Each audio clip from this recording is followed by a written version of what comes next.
Hi guys, James at RampantLionReviews again for you today with another beer review. For this one we are going to have a look at another collaboration beer, and this one is half Swedish on the home side and half American on the away side. The Swedish brewery is one that I only reintroduced you to a couple of videos back, but this is a beer that they released early in 2019, maybe in the spring of 2019 if I remember rightly, and it got a lot of critical acclaim, but for some reason I just never got around to actually reviewing it for you, so I thought I really need to do it this time for you here on the channel. And the American brewery is a very well respected one, but one that I have never reviewed for you here on the channel as either actually, so hopefully this one turns out to be a very nice beer. I've heard really good things about this one. So for this review then we are going to go over to Blekinge, which is the kind of small thin county on the sort of bottom curve of Sweden. It's like over here, and we're going to have a look at another beer from Brygghus in Karlshamn. So this one is their International Haze. It's a New England IPA coming in at 7% ABV,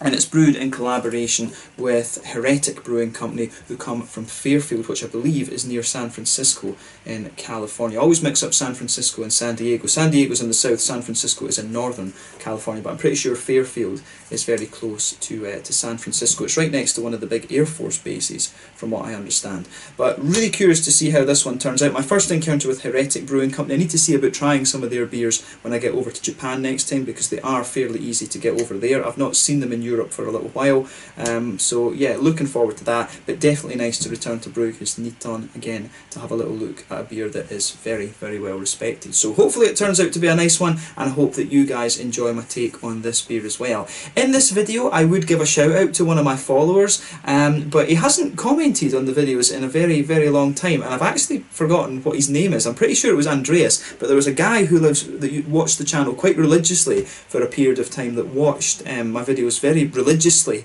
actually, and this was one that he really wanted me to review. I want to say that his name is Andreas, if I remember rightly, yeah, no, hopefully he's okay. He told me he wasn't very well the last time he commented on the video, so I hope that he's okay, and I do hope that he sees this review as well. So if you do see this video, give me a shout out in the comment section below. It'd be nice to hear that you're doing alright, and it's cool to return to your local brewery once again. So yeah, hopefully everything's alright there. But as I say, nice to return to Brygghus again, and cool to do my first review from Heretic Brewing Company for you. Let's see how we get on. So as always with my reviews then, I'll tell you a little bit about both the breweries involved here before we taste the beer. If you want to get straight to the tasting, just fast forward. All the usual links are in the description below. That's the brewery website, the link to my other reviews that I've done from Brygghus before. No doubt you'll see more from them in the near future, and there's also a link there to my future reviews that I'll do from Heretic Brewing Company. I'm sure I'll try and review some of those the next time I'm out in Japan.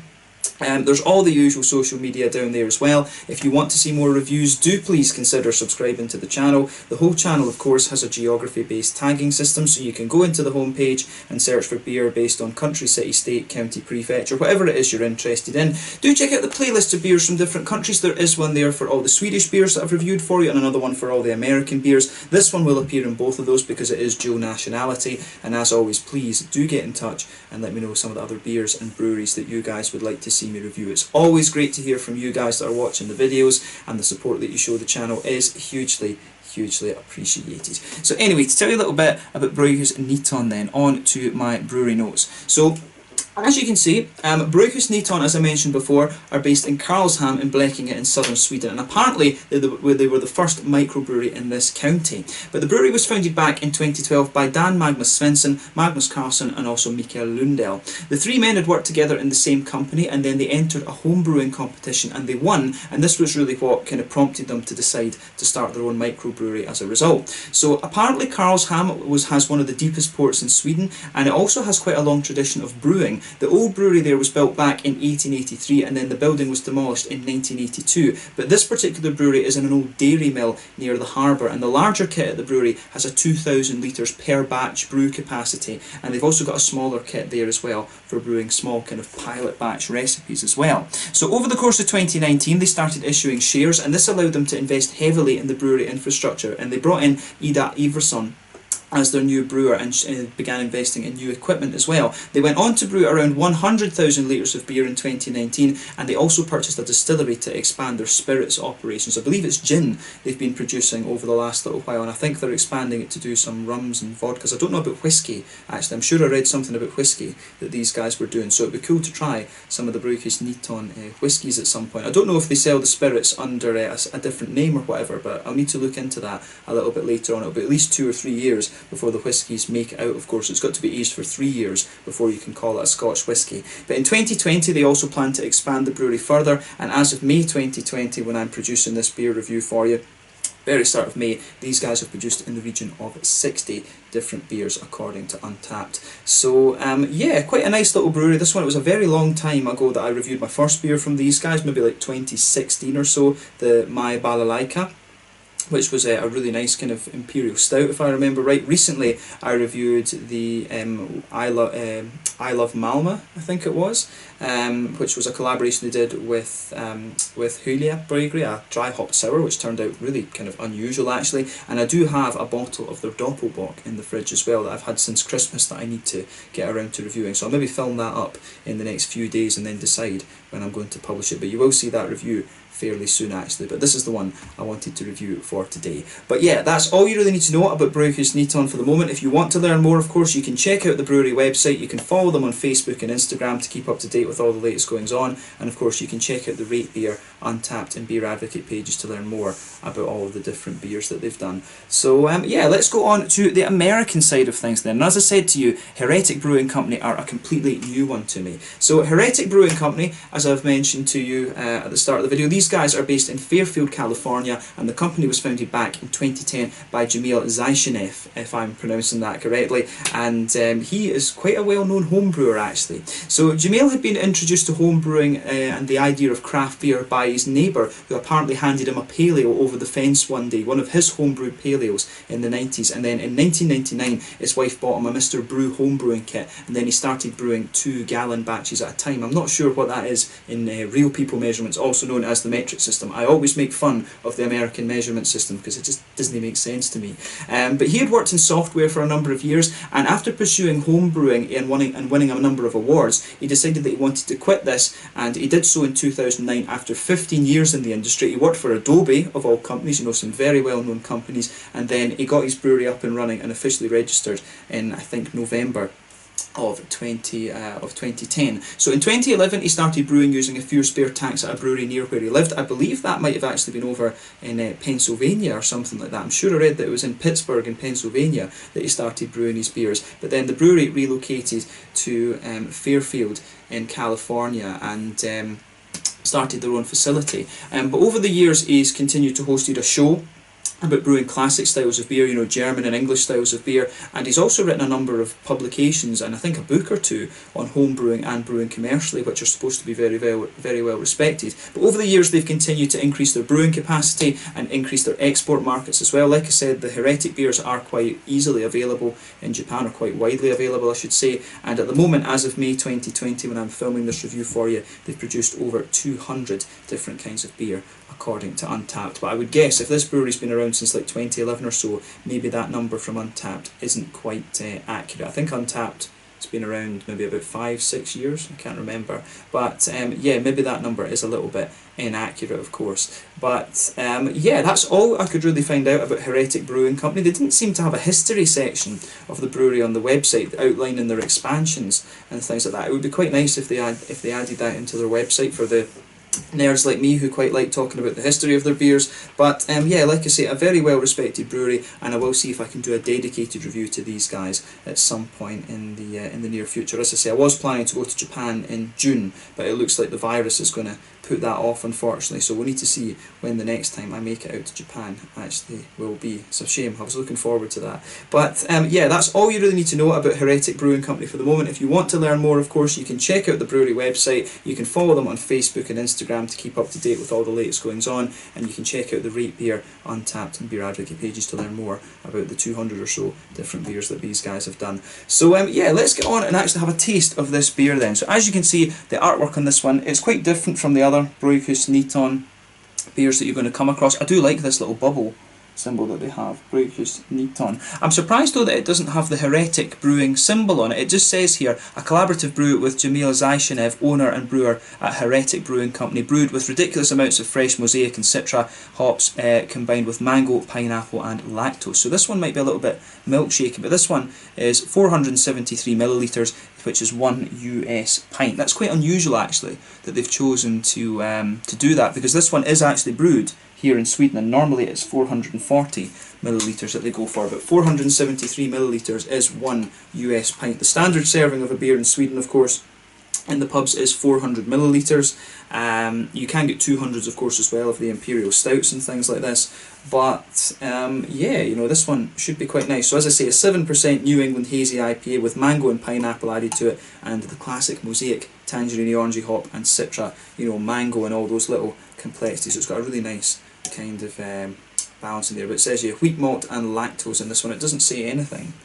It doesn't say it's got oats in it, because it would say havre otherwise. So yeah, this one obviously doesn't have oats in it. But yeah, 473 mils this one. Let's get it out and we will get on with the tasting. This one was released as part of the local and småskaligt assortment on the, was it the 4th of April? Something like that. It was released at the very start of April as part of the local and småskaligt assortment in Systembolaget here in Sweden. And yeah, so it's been out for a little bit. Hopefully, if this is quite a popular one, it'd be nice to see them make this a regular brew, because like I said, this is one that a few people told me about, and by the time I actually went to review it, it was unfortunately on its way out and I couldn't get a hold of it, but thankfully they redid it, and I'll tell you straight away, you can smell some lovely fruity notes out of this just as you open it up. So yeah, if I hold this beer up to the light, it's actually, you know, it's one of the more orangey leaning New England IPAs that you're going to come across. You can get the ones of course that are very light and almost pineapple-y coloured. This one definitely is more of a kind of orangey colour rather than anything else. You get some of them that are a bit more mango-y, sort of hazy and mango-y, but this one's definitely more of a kind of orangey, tangerine, orange peel type colour, I guess you could say. Nice level of haze to it. If I put my fingers behind the glass, you can see there's very little in the way of transparency to that. It is a pretty damn opaque beer, but there's nothing overly surprising about that. There's a solid half finger of a frothy, I would say cream colour head on this one. I don't think that's a perfect white head, I think it is more creamy coloured. One or two big bubbles sticking towards the side of the glass, and a few little ones going up towards the bottom of that head there. And I will say that just as you move this beer around, you really get some of that lovely tangerine orange out of the mosaic in this one, and you can smell the other fruits that have been added into this as well. So this is, I think this is going to be a very, very nice beer actually. The aroma, I think, certainly will be pretty good. But in terms of its appearance, as it being a hazy New England IPA, there's nothing really surprising about this beer when you consider that. So let's take a closer look at the aroma then, and just see how we get on with this one. Yeah, no, that's pretty good actually. Where to start with this one? The malt base then, underneath this, you definitely get that big kind of white bready, wheaty kind of quality out of the beer, which is nice. You can smell there is a little bit of graininess to it as well. There is almost a wee bit of a kind of bread crusty thing, which is quite nice. So I wonder if they put a little bit of biscuit malt or, you know, something like that in this. At 7%, this isn't the heaviest of New England IPAs that you're going to come across. I've always felt with this style that when you start to go above 8%, that's when you start to that's when you start to kind of struggle to cover up some of the alcohol with it, unless you put a bit of the sweeter malt in there, like carapils, biscuit malt, or even caramel or something like that. So yeah, that's an interesting point to make about this beer. I do think there's a wee bit of one of the sweeter varieties of malt in here just by the aroma, but the wheat does have a good little bit of pungency to it. You can almost smell just a teeny little bit of a spicy note to the wheat. The lactose, I actually think, to be honest with you, if I was smelling this beer, I would struggle to think, to detect the lactose in here, because everything else is quite pungent. There's a good bit of that floral quality. The wheat, as I say, takes kind of centre stage almost. So I would struggle to pick out blindly that this had lactose in it. I mean, when I think to the likes of the ale farm beers, I'm sure the ale farm beers to me always smelt like they had lactose in them. They always tasted like they had lactose in them as well, but they didn't. So lactose can be it can be a little bit of a funny thing when it comes to these hazy New England IPAs. So yeah, I like how this one, I like how everything goes together in this beer. The aroma of this is nice. The malt base I like. It does get a bit more bready and things the more you smell of it. It's got a little bit of woodiness to it as well almost. Little touch of graininess too. But yeah, the aroma of this beer is really nice actually. I do like this one. So yeah, on the hoppy side of things then, let's focus on that before we get onto the fruity side of things. At the back end of the nose you can smell a little bit of that earthiness, but really this one is big and floral. You know, Citra, if I remember rightly, is about 12% alpha acid. Mosaic can be, I think Mosaic's usually like 13 or 14. Can vary, but you know, there's two big high alpha acid hops in this one, and if it's been, you know, if it's had the hell hopped out of it, then you know, there's no surprise really that you're going to get some of these big floral notes. It is quite pungent in terms of its floral aromaticity actually. There's a wee bit of lighter grassiness, but I really think that the green side of this beer, of the hops in this one, it really leans towards that kind of floral, kind of spicy end of the spectrum actually. But that's, you know, it's not surprising, to be honest. But the more and more you smell of it, you start to get more of the kind of juiciness from the fruits, and that's great. I mean, you can smell the additions to this one. The pineapple's definitely there. There's definitely a bit of mango. Did they say there was a bit of apricot or something? No, it was just mango and pineapple.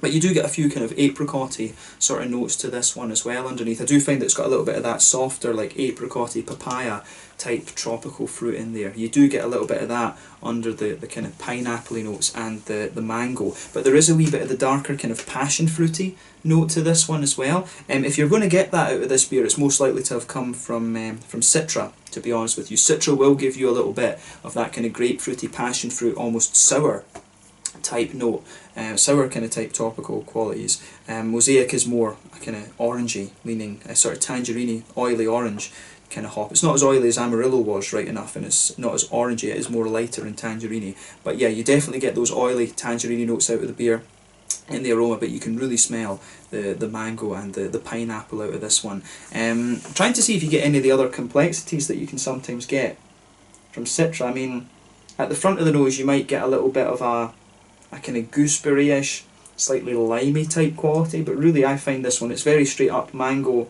pineapple, a little bit of the darker passion fruit as I said, and a few other things. So yeah, this one, it's really quite nice how this how the aroma of this one goes together. It's a lot more pungent than I was thinking it was going to be. The floral notes are quite big and punchy in this, and I like that about it. I'm hoping this one has a little bit of a bitter kind of bite to it. I have been missing my more highly bitter IPAs in recent times. Even the new types of West Coast IPAs that are coming out these days, they're a little bit kind of biscuity and lighter, and they're lower in ABV. You know, they're really missing the old sweet caramel backbone and the kind of 70-80 IBUs that you know, that they used to have. So yeah, hopefully this one, I've got a feeling this one might have a nice little bit of a bitter kick to it. We'll need to see. But yeah, let's have a taste of this one then and see how we get on. The aroma of this is very nice, so make sure you take a little bit of time and enjoy that before you taste the beer. This one is the International Haze, a New England Hazy IPA at 7% ABV from Brygghus in Blekinge,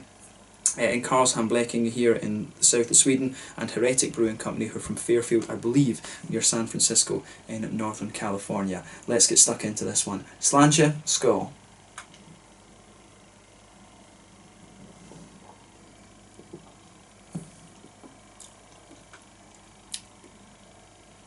Yeah, that is a good beer. I'll say straight away, this is really nice. It's interesting the transition that it makes as well, because it starts off with a good bit of bite, and then as you go further into the aftertaste, it really just smoothens out and becomes very, very nice actually. The other thing as well I would say about this, I said that I would struggle to notice the lactose in this, in the aroma.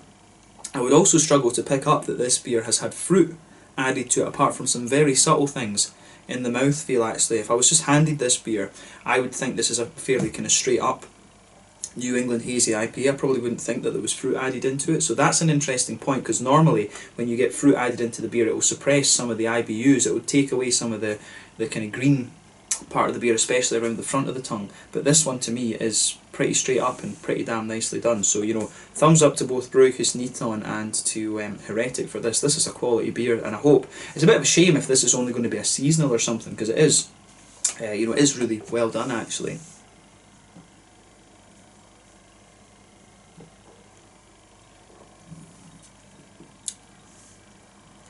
Yeah, you know, I'm sure someone was telling me that this one, that they felt that this batch wasn't quite as good as the original and things. I mean, I don't know, I think this is I think this is good actually for a 7%er. One thing I would say as well, it's only 7%. If I was blind tasting this, I think I'd probably think, I reckon I would guess it was a little bit higher in alcohol than that. I'd think it was maybe a 7.5 or an 8%. I'd maybe think this was a double IPA, because the flavours in this are really punchy, and it does come across as very creamy because of the lactose, and you know, it's got the mouthfeel definitely of a sort of more double IPA actually, so that's an interesting thing, and I do hope that Brygghus Niton, perhaps they can use the knowledge that Heretic have given them and use that as a springboard to start producing more IPAs and things like that. There's some very good IPA breweries here in Sweden already. I mean, we've got Brygghus, we've got Stigbergets, there's OO of course, you know, Malmö Brewing Company I always thought are very capable, and Brewski as well. We've got a lot of these ones down here in Skåne. Omnipoil, when they put their mind to it, they can do that. I think we've got Pang Pang, Apex Brewing Company. You know, there's a good number of Swedish breweries these days that are very good at this style. And you know, when I think about this one and you compare it to what is out there, you know, this one, it doesn't look out of place. It really doesn't. You know, you compare this to some of the stuff you'll get from Stigbergets, Brygghus and things. You know, it's a good solid beer, this one. So they've got a new brewer in there. They've got Ida. It'd be really cool to see her kind of continue this on and you know, experiment a little bit more with the New England IPAs and try other styles, of course, as well. Hopefully we don't become a brewery that just do the New England IPAs. I think it's always a bit boring if a brewery just does one style, in my opinion, even though they can be very good at it.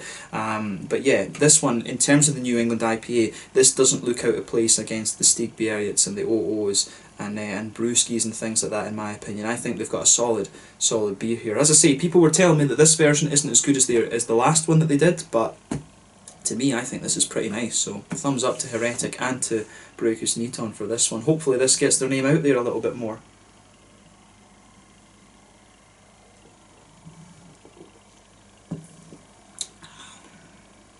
I like that, I really do. But yeah, in terms of comparing it to other New England IPAs, it is really very smooth, and I'm getting it just in good condition. I think, as I've always said, I think you need to leave these beers for about 2 weeks in the can just to get them in prime condition, and I think this one's been in the can for a wee bit longer than that, but it is in very good condition now for me. But yeah, let's try and break down the composition of the flavour of this one then and just see how we get on. So straight away with this beer, you can feel that nice kind of white bready wheaty quality. That just blankets the middle of the tongue. As you go further into the aftertaste with the beer, it really it does get gradually sweeter and sweeter, but you can feel a bit of the graininess just kind of lingering there. If you go towards the back of the palate, you do get some of the nice more bitey notes out of the wheat. The wheat does have a little bit of a kind of what's the word I'm looking for, like astringency to it. It does have a little bit of a bitey kind of quality, but as you move further forward on the palate, the beer really smooths out. You get a little bit of that kind of biscuity, it's almost a bit butterscotchy, like Werther's originally kind of thing. You do get a little bit of that from the boozy notes in the middle of the palate. It gets a bit sweeter again the further you go into the aftertaste, and as you move further forward on the tongue, you've got a good bit of a kind of oaty. It almost comes out as being like oaty, but of course it is the lactose. You do get some of that kind of sweet, almost vanilla type flavour from the lactose in this, but that suits the fruity side of this beer really well. This has got a really nice body to it, this one, and yeah, for me, I think this is a really solid New England Hazy IPA. You know, it's the malt base, the backbone of this beer is really pretty well done actually. So yeah, I hope that this does become a regular of theirs, and maybe they can experiment a little bit more with the style. It'll be interesting to see them do like a West Coast and a black IPA at some point as well.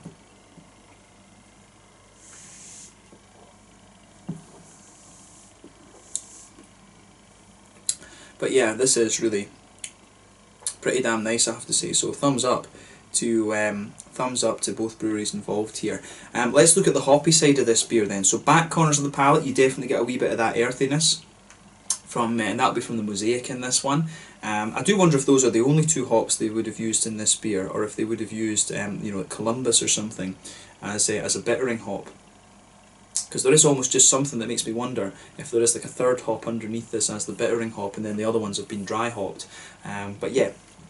But as you come further forward along the side of the palate, you can really feel the sort of floral qualities just evolving on the side of the palate. It's a little bit spicy on the front corners of the tongue. You do get a little bit of that out, and then as you go round the front curve of the palate, you can feel it's a little bit lighter and grassy, but you can feel the mangoes and the pineapple just sitting there on the edge of the palate as well. As I've always said to you, when you add fruit into a beer, it really sits on the front edge of the tongue and just suppresses a little bit of the IBUs with the beer. I'd be curious to see what this one would taste like without the fruit actually. I mean, maybe it would take away from some of the flavour, but I'd be curious just to see how bitter this beer would be without the fruit additions to it. But the way that that all interacts, I think, is very, very nice, I have to say.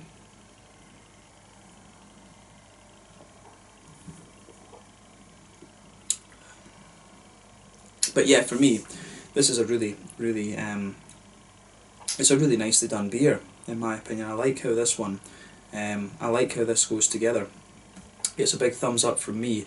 In terms of the, how do we say, yeah, in terms of the fruity side of the beer then, where do we start with this? As I always say, when you get the fruits being brought out of the hops, the esters that come out of the hops, you get that nice oily bubble behind the front curve of your palate, and for me, the Citron Mosaic, you can really pick out both of these quite distinctly. If you go to the back of that oily part of your palate, on the front third of your tongue, you get a little bit of the darker passion fruity and grapefruity notes in there. As you move further forward from that, you get a bit of the mango that you'd expect from the Citra, and then on the very kind of front part of your tongue, you can get that nice, more oily, tangerine orange from the Mosaic actually. And then, as I say, around the edge of the palate, you've got these pineapple-y, mango type qualities pushing their way out of the beer as well, which is nice.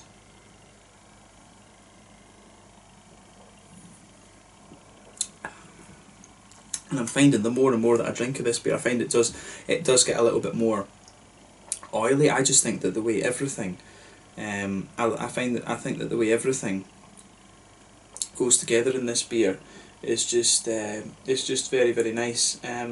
For me, it's solid. I really do like this.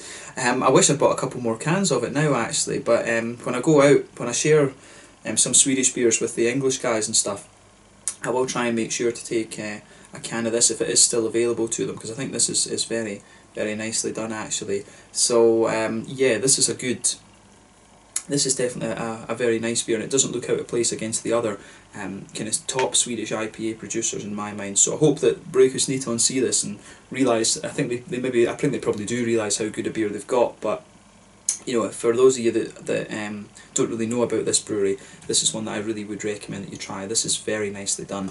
The further you go into the aftertaste with this one, more of the lactose and the kind of creamy note starts to push its way out the beer. You get a bit more of the wheatiness at the back of the palate too. Some of the floral notes linger there, but it really does start to lean towards that kind of pineapple-y mango note. You do get a bit of the darker passion fruit as well. The orange, I think, pardon me, the tangerine orange starts to just take a little bit of a kind of back step in this one as you go further forward. But this is a really lovely New England IPA, hazy IPA, whatever you want to call it. And you know, I take my hat off to both the breweries involved here. This one is good. I can see why people were recommending this one to me. In terms of the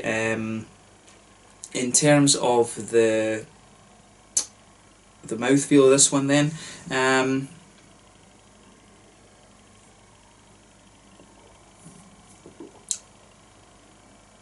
I'd say that it's almost quite a full-bodied. It's at the top end of mid-bodied, bottom end of full-bodied for me. Carbonation is very smooth. It does have a really nice kind of oily type character to it, which is interesting. I like that. I do like that about this beer, the nice kind of oily quality that it has. And the mouthfeel really does lean towards that. I was thought it'd be a bit more creamy, and it does have a bit of that, the backbone of that, but I think this beer leans towards the more oily side of things. In terms of the IBUs, I think we're talking about 40, maybe 50 at a push with this beer. The malt base and things, like I say, it's very smooth, it feels very thick. In terms of its mouthfeel, I would compare this to, you know, like an 8% double New England IPA or something like that. So very, very thick beer, this one, in my opinion, but that suits it. It really does. That it doesn't. It's 7%. It's one of the thickest 7% New Englands that I've had, and it's got a lovely, balanced, juicy and smooth fruitiness to it. I like how this.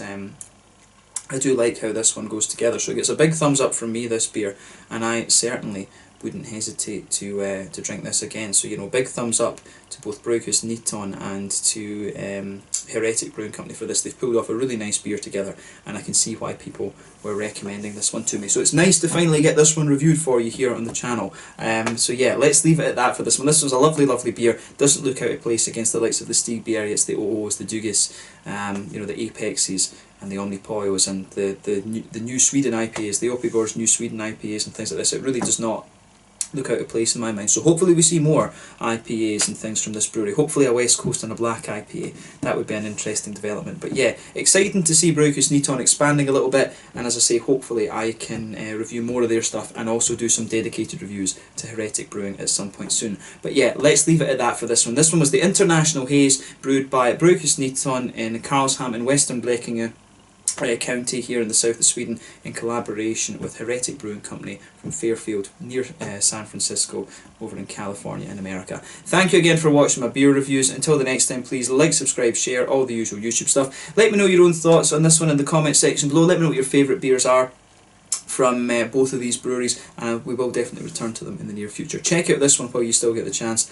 and I'll definitely be keeping an eye on both of these breweries in the future. Slàinte, skål, cheers.